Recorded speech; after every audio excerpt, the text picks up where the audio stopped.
जय हिंद साथियों, नमस्कार।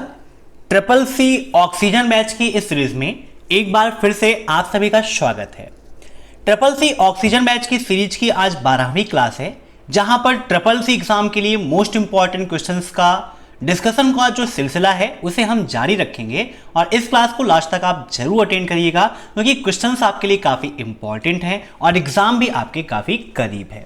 दोस्तों, एग्जाम से पहले ट्रिपल सी की 1100 प्रश्नों की जो महामैराथन क्लास है उसे आप जरूर देख लीजिएगा, क्योंकि आपके एग्जाम के लिए वह बहुत ही ज़्यादा महत्वपूर्ण है। एकमात्र वीडियो ट्रिपल सी एग्जाम की कंप्लीट तैयारी करा देगा, तो उसे आप देख लीजिएगा। और जिन्हें भी पीडीएफ की आवश्यकता है, वीडियो के नीचे 2000 क्वेश्चंस की पीडीएफ की लिंक दी है, वहां से आप पीडीएफ को डाउनलोड कर सकते हैं और अपनी तैयारी को बेहतर बना सकते हैं। तो टाइम वेस्ट ना करते हुए चलिए शुरू करते हैं आज की ये क्लास, क्योंकि सीधी बात नो बकवास, यही है अब एक्सेल की class. Let's begin in this topic.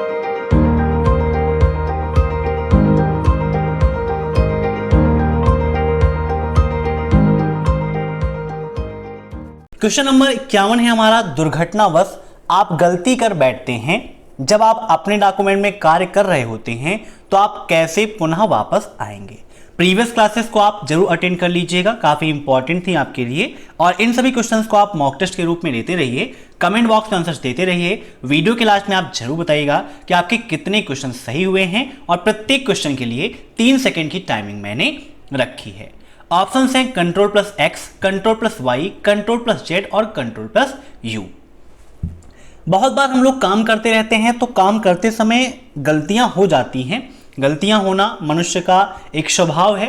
तो वैसे यहाँ पर कहा गया कि अगर कोई गलती हो जाती है जब आप डॉक्यूमेंट में काम कर रहे हो, तो उसे पुनः वापस कैसे लाएंगे। देखिए, पूछा सिंपल सी बात है, लेकिन 2 लाइन में उसे घुमा दिया। डायरेक्टली पूछ लेता भाई अंडू की शॉर्टकट की क्या है, तो बता देते Ctrl+Z, लेकिन यहां पर इतना लंबा घुमा दिया। राइट आंसर क्या होगा? Option C, Ctrl+Z। Triple C exam में कई सारे क्वेश्चंस ऐसे आते हैं जो सिंपल होते हैं, आंसर बिल्कुल सिंपल होता है, लेकिन क्वेश्चन को इतना लंबा चौड़ा कर दिया जाता है जिससे आप कंफ्यूज हो जाते हैं। इसलिए कंफ्यूज बिल्कुल भी नहीं होना है। अब नेक्स्ट, निम्न में से कौन सी मेथड करेंट प्रेजेंटेशन में एक नई स्लाइड को इंसर्ट कर सकती है। मींस अगर करेंट प्रेजेंटेशन में आप नई स्लाइड इंसर्ट करना चाहते हैं तो निम्न में से कौन से ऑप्शंस का आप उपयोग करेंगे। स्लाइड पर राइट क्लिक करें और नई स्लाइड सेलेक्ट करें। मींस राइट क्लिक करके न्यू स्लाइड पर आप क्लिक कर देंगे तो इंसर्ट हो जाएगी। होम टैब के स्लाइड्स ग्रुप में न्यू स्लाइड सेलेक्ट करें, या फिर Ctrl+M प्रेस करके, या फिर उपरोक्त सभी। तो देखिए, स्लाइड्स को इंसर्ट करने के लिए इन सभी का आप उपयोग कर सकते हैं, तो इसका राइट आंसर हो जाएगा ऑप्शन डी, उपरोक्त सभी। ठीक है। अब नेक्स्ट, जब कंप्यूटर पूरी तरह बंद हो और उसे हम ऑन करते हैं तो इस प्रक्रिया को कोल्ड बूटिंग कहते हैं। बताइए ट्रू या फॉल्स, क्या होगा इसका राइट आंसर? तो इसका राइट आंसर हो जाएगा ऑप्शन ए, ट्रू। कंप्यूटर पूरी तरह बंद हो और ऑन करते हैं तो कोल्ड बूटिंग। बूटिंग 2 प्रकार की होती है मुख्यतः, एक वार्म बूटिंग, दूसरी कोल्ड बूटिंग। मीन्स पहले से कोई कंप्यूटर ऑन है, उसे हम पूरी तरह से शट डाउन करते हैं, बंद करते हैं और फिर से ऑन करते हैं तो कोल्ड बूटिंग। और पहले से कोई कंप्यूटर ऑन है, उसे रीस्टार्ट कर देते हैं तो वो वार्म बूटिंग कहलाता है। तो क्वेश्चन भी ट्रिपल सी एग्जाम में पूछ लेता है कि कंप्यूटर को रीस्टार्ट करने की प्रक्रिया को क्या कहते हैं, तो उसे हम वार्म बूटिंग के नाम से जानते हैं। अब नेक्स्ट, कौन सी वस्तुओं को पीओएस मशीन का हिस्सा नहीं माना जाता है। क्रेडिट कार्ड टर्मिनल को, कैश ड्रॉवर को, रिसिप्ट प्रिंटर को, या फिर इनमें से कोई नहीं। बताइए क्या होगा इसका right answer? Which object are not considered part of POS machine. तो इसका राइट आंसर हो जाएगा ऑप्शन डी, इनमें से कोई नहीं। अब नेक्स्ट, चिकनी सतह पर दाने के रूप में दिखने वाली पृष्ठभूमि का वर्णन किस शब्द से होता है। ग्रेडियंट, पैटर्न, वैलेट, या फिर टेक्सचर। बताइए। तो इसका राइट आंसर हो जाएगा ऑप्शन ए, ग्रेडियंट के नाम से उसे हम जानते हैं। अब नेक्स्ट, PMSBY में सामान्य मृत्यु मिलने पर कितनी राशि मिलती है। मीन्स अगर आपकी मृत्यु है वो सामान्य रूप से हो जाती है, मीन्स किसी दुर्घटना में आपकी मृत्यु नहीं होती है, तो ऐसे में आपको कितने रुपए मिलेंगे। PMSBY, प्रधानमंत्री सुरक्षा बीमा योजना। तो इसका राइट आंसर होगा ऑप्शन डी, नील। कुछ भी नहीं मिलता है अगर आपकी सामान्य मृत्यु हो जाती है, क्योंकि प्रधानमंत्री सुरक्षा बीमा योजना एक एक्सीडेंटल बीमा योजना है, ठीक है, जहां पर दुर्घटना होने पर हमें मिलता है पैसा। अब नेक्स्ट, कुछ वेब पेज जो स्वतंत्र पेन में विभाजित होते हैं उनको क्या कहा जाता है? टाइल्स, विंडोज, फ्रेम्स या फिर कुछ भी नहीं? बताइए। जो वेब पेज स्वतंत्र पेन में विभाजित होते हैं उन्हें हम जानते हैं फ्रेम्स के नाम से। Option C is right. अब next, IIN code having digit means IIN code में कितने डिजिट होते हैं? 6, 9, 11 या फिर 14? तो इसका राइट आंसर हो जाएगा दोस्तों option A 6। IIN code 6 digit का होता है। अब नेक्स्ट, कर्व लाइन स्क्राइबल क्या है? बताइए। काफी इंपॉर्टेंट क्वेश्चन है। Entrance, draw custom path, emphasis या फिर नोटा?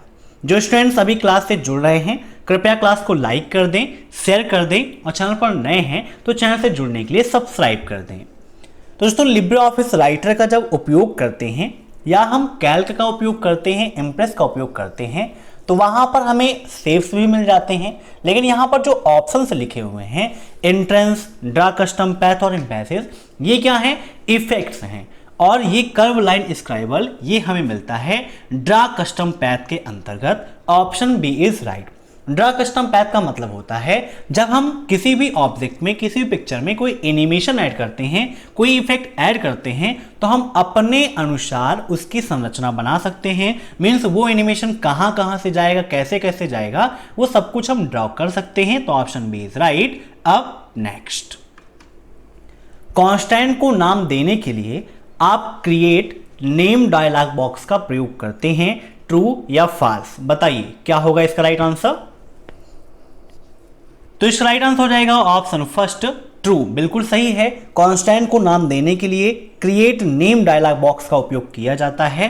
अब नेक्स्ट, PS2 पोर्ट में कितनी पिन होती हैं?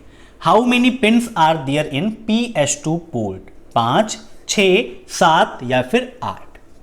अब SSC एग्जाम में इससे संबंधित एक क्वेश्चन यह पूछ लिया जाता है कि माउस को किस पोर्ट से जोड़ा जाता है? काफी इंपॉर्टेंट क्वेश्चन है, नोट करिएगा। माउस को किस पोर्ट से जोड़ते हैं? तो PS2 पोर्ट से जोड़ा जाता है। और PS2 पोर्ट में कितनी पिन होती हैं? तो इसका राइट आंसर हो जाएगा ऑप्शन बी, 6 पिन होती हैं। अब नेक्स्ट, UPI किस गवर्नर के समय लॉन्च किया गया? रघुराम राजन, उर्जित पटेल, शक्तिकांत दास या इनमें से कोई नहीं? बताइए UPI किस गवर्नर के समय में लॉन्च किया गया? अब SSC एग्जाम में UPI का फुल फॉर्म भी काफी पूछा जाता है। तो UPI का फुल फॉर्म होता है यूनिफाइड पेमेंट इंटरफेस। क्या होता है? Unified payment interface. और UPI को लॉन्च करने वाले गवर्नर थे Shri Raghuram Rajan ji. Option first is right. ठीक है, काफी इंपॉर्टेंट है। अब एक क्वेश्चन SSC एग्जाम में पूछ लिया जाता है कि भीम को किसके समय में लॉन्च किया गया था? भीम ऐप नाम तो सुना होगा, बहुत सारे लोग उपयोग भी करते होंगे। भीम UPI को लॉन्च किया गया था उर्जित पटेल जी के समय में, लेकिन UPI सिर्फ जो था वो रघुराम राजन जी ने लॉन्च किया था। अब नेक्स्ट, लाइनेक्स में कार्य या प्रक्रिया को दर्शाया जाता है। व्हाट इज द फंक्शन और process represented in Linux? Task build, task extract, task domain या टास्क स्प्रेडशीट? बताइए क्या होगा इसका राइट आंसर? तो इसका राइट आंसर हो जाएगा ऑप्शन बी, टास्क एक्सट्रैक्ट। ठीक है। अब नेक्स्ट, POP1 प्रोटोकॉल का प्रयोग मेल बॉक्स में ईमेल फैच करने के लिए किया जाता है, ट्रू या फॉल्स? अब ईमेल से संबंधित जो प्रोटोकॉल हैं उनके बारे में जान लीजिए, काफी इंपॉर्टेंट है। 3 मुख्यतः प्रोटोकॉल हैं आपकी, POP3, IMAP और SMTP। SMTP का फुल फॉर्म क्या होता है, या क्वेश्चन भी SSC एग्जाम में काफी पूछा जाता है। तो SMTP का फुल फॉर्म होता है सिंपल मेल ट्रांसफर प्रोटोकॉल। क्या होता है? सिंपल मेल ट्रांसफर प्रोटोकॉल होता है। POP3 का होता है पोस्ट ऑफिस प्रोटोकॉल और IMAP का होता है internet message access protocol. Mail भेजने के लिए किसका उपयोग करते हैं? यह क्वेश्चन भी ट्रिपल सी एग्जाम में काफी पूछा जाता है। तो मेल भेजने के लिए हम SMTP का उपयोग करते हैं। अब एक क्वेश्चन ये पूछ लेता है कि मेल रिसीव करने के लिए किस प्रोटोकॉल का उपयोग किया जाता है? तो बताइए, मेल को रिसीव करने के लिए किसका उपयोग करते हैं? तो इसका राइट आंसर हो जाएगा POP3। POP3 का उपयोग करते हैं मेल को रिसीव करने के लिए, और एक्सेस करने के लिए IMAP का उपयोग किया जाता है। यहां पर इसका राइट आंसर हो जाएगा ऑप्शन बी, फॉल्स। अब नेक्स्ट, एक पेज में अधिकतम हैंगआउट होते हैं।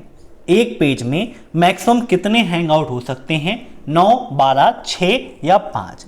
जब प्रैक्टिकल में मैंने लिब्रे ऑफिस इम्प्रेस कंप्लीट कराया था तो वहां पर आपको समझाया था कि कैसे आप एक पेज में कितने हैंगआउट ले सकते हैं, मिनिमम कितने हो सकते हैं या कितने कितने हो सकते हैं। मतलब ये नहीं है कि आप अपनी इच्छा अनुसार एक में आपने 7 कर लिया, 8 कर लिया। एक लिमिटेड है वहां पे, जितना वहां लिमिट दी गई है उतने ही आप कर सकते हो, उससे कम या ज्यादा नहीं कर सकते हो। तो मैक्सिमम की बात की गई है, तो इसका राइट आंसर हो जाएगा ऑप्शन ए, 9। ठीक है।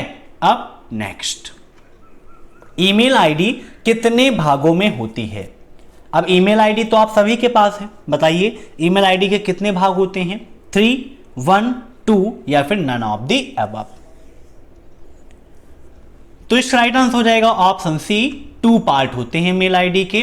पहला होता है यूजर नेम और दूसरा होता है डोमेन नेम। नोट कर लीजिएगा, फर्स्ट पार्ट यूजर नेम और सेकंड पार्ट डोमेन नेम होता है। इन दोनों को जोड़ने का काम कौन करता है? यह क्वेश्चन भी ट्रिपल सी एग्जाम में काफी पूछा जाता है। तो इन दोनों को जोड़ने का काम करता है @ का सिंबल। कभी कभी ये पूछ लेता है कि यूजर नेम और डोमेन नेम को कौन अलग करता है, तो तोड़ने का काम भी @ ही करता है। ठीक है। अब नेक्स्ट, AVG किससे संबंधित है?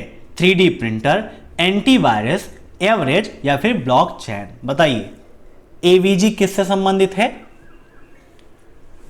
तो इसका राइट आंसर हो जाएगा ऑप्शन बी, एंटीवायरस से संबंधित है। यह एक प्रकार का एंटीवायरस प्रोग्राम होता है। अब नेक्स्ट, क्या हमें डेबिट कार्ड से डॉलर में रुपए की प्राप्ति हो सकती है? ट्रू या फॉल्स? बताइए, डेबिट कार्ड से डॉलर में रुपए की प्राप्ति हो सकती है, ट्रू या फॉल्स? काफी सिंपल सा क्वेश्चन है। देखिए, हम लोग हैं इंडियन और हमारी जो करेंसी है वो क्या है? रुपया है ना। तो डेबिट कार्ड से डॉलर में क्या हमें चेक से भी डॉलर में नहीं मिलेगा, क्योंकि हमारी जो करेंसी है वो रुपए है। हम यहाँ पर रुपया ही यूज कर सकते हैं, तो हमें बैंक से भी रुपए ही मिलेंगे और डेबिट कार्ड से भी रुपए ही मिलेंगे। तो इसका राइट आंसर क्या हो जाएगा? Option B, false. अब next, full form of CAAS। CAAS का फुल फॉर्म क्या है? Commission as a service, communication as a service, customer as a service या कंज्यूमर एज अ सर्विस? काफी इंपॉर्टेंट क्वेश्चन है, बताइए क्या होगा इसका राइट आंसर? तो CAS का फुल फॉर्म है communication as a service. Option B is right. अब next, Microsoft Windows is an. Microsoft window क्या है? एक डेटाबेस प्रोग्राम है, ऑपरेटिंग सिस्टम है, वर्ड प्रोसेसिंग है, ग्राफिक्स प्रोग्राम है? बताइए क्या है माइक्रोसॉफ्ट विंडोज? माइक्रोसॉफ्ट एक कंपनी है, विंडोज एक ऑपरेटिंग सिस्टम है जो माइक्रोसॉफ्ट विंडोज का है। तो इसका राइट आंसर क्या होगा? Option B, operating system. अब ट्रिपल सी एग्जाम में माइक्रोसॉफ्ट विंडोज से काफी सारे क्वेश्चन पूछे जाते हैं। ठीक है, जैसे कि विंडोज में क्या हम अलार्म सेट कर सकते हैं? तो विंडोज 10 में हम अलार्म को सेट कर सकते हैं। विंडोज 10 के साथ में मिलने वाला फ्री वेब ब्राउजर कौन सा है? तो कौन सा है? माइक्रोसॉफ्ट एज है, जिसे हमें अलग से इंस्टॉल करने की कोई भी आवश्यकता नहीं पड़ती है। ठीक है, तो आज की क्लास में बस इतने ही क्वेश्चंस। आशा करता हूं कि आपको यह वीडियो पसंद आया होगा। वीडियो पसंद आया हो तो लाइक कर दीजिए, साथ ही साथ अपना जो भी सुझाव है कमेंट बॉक्स में कमेंट करके बताइएगा, या जो टॉपिक आपका क्लियर नहीं है वो भी आप कमेंट करके बताइएगा। हम आपकी कंप्लीट तैयारी कराएंगे। Thanks for watching my video पसंद आया हो तो लाइक कर दें, शेयर कर दें और चैनल पर नए हैं तो चैनल से जुड़ने के लिए सब्सक्राइब कर दें। Thanks for watching my video. फिर मिलते हैं नई क्लास में नई अपडेट के साथ, तब तक के लिए बाय।